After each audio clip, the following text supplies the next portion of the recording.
TTD Parakamani చోరీ కేసులో high court కీలక వ్యాఖ్యలు చేసింది. సింగిల్ జడ్జి ఉత్తర్వుల్లో తప్పేముందని ప్రశ్నించింది. అది ప్రాథమిక అభిప్రాయం మాత్రమేనని హైకోర్టు పేర్కొంది.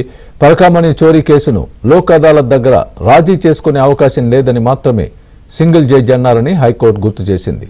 దేవాలయాల ప్రయోజనాలు కాపాడే విషయంలో మొదటి సంరక్షకులు న్యాయస్థానాలే అని స్పష్టం చేసింది. పరకామణి చోరీ కేసులో రవికుమార్ అప్పీల్పై విచారణ ఈ నెల 11కి వాయిదా వేసింది.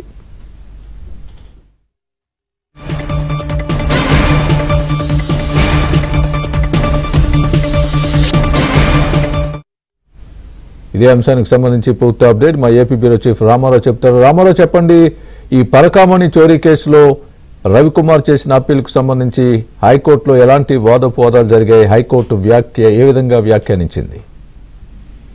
స్వామి, పరకామణి చోరీ కేసులో హైకోర్టు ధర్మాసనం ఈ రోజు కీలక వ్యాఖ్యలు చేసింది. సింగిల్ జడ్జి ఉత్తర్వుల్లో తప్పేముంది అని చెప్పి హైకోర్టు ధర్మాసనం ప్రశ్నించడంతో పాటు అది ప్రాథమిక అభిప్రాయం మాత్రమేను అని కూడా హైకోర్టు స్పష్టం చేసింది. లోక్ అదాలత్ ఉత్తర్వులను చట్టబద్ధతను తేల్చే అర్హతను ధర్మాసనానికి సింగిల్ జడ్జి నివేదించారు అని కూడా గుర్తు చేసింది.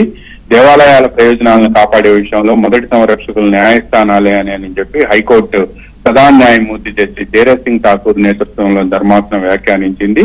పరకామణి చోరీ కేసులో రవికుమార్ అప్పీల్పై ఈ నెల విచారణని ఈ నెల 11కు వాయిదా వేయడంతో పాటు పరకామణి చోరీ కేసును లోక్ అదాలత్ వద్ద రాజీ చేసుకోవడం చిన్న విషయం కాదని, నిందితుడు రవికుమార్ తో అప్పటి ఏవీఎస్ఓ సతీష్ కుమార్ కేసును లోక్ అదాలత్ వద్ద రాజీ చేసుకునే అవకాశం లేదని మాత్రమే సింగిల్ జడ్జి పేర్కొన్నారని హైకోర్టు ధర్మాసనం గుర్తు చేయడంతో పాటు సింగిల్ జడ్జి ఉత్తర్వులపై డివిజనల్ బెంచ్ రవికుమార్ ఆశ్రయించిన కేసులో ఈ రోజు విచారణ జరిపింది. కేసు విచారణను శుక్రవారం వచ్చి ఈ నెల 11వ తేదీకి వాయిదా వేసింది. Swamy, right, thanks for the update Ramarao.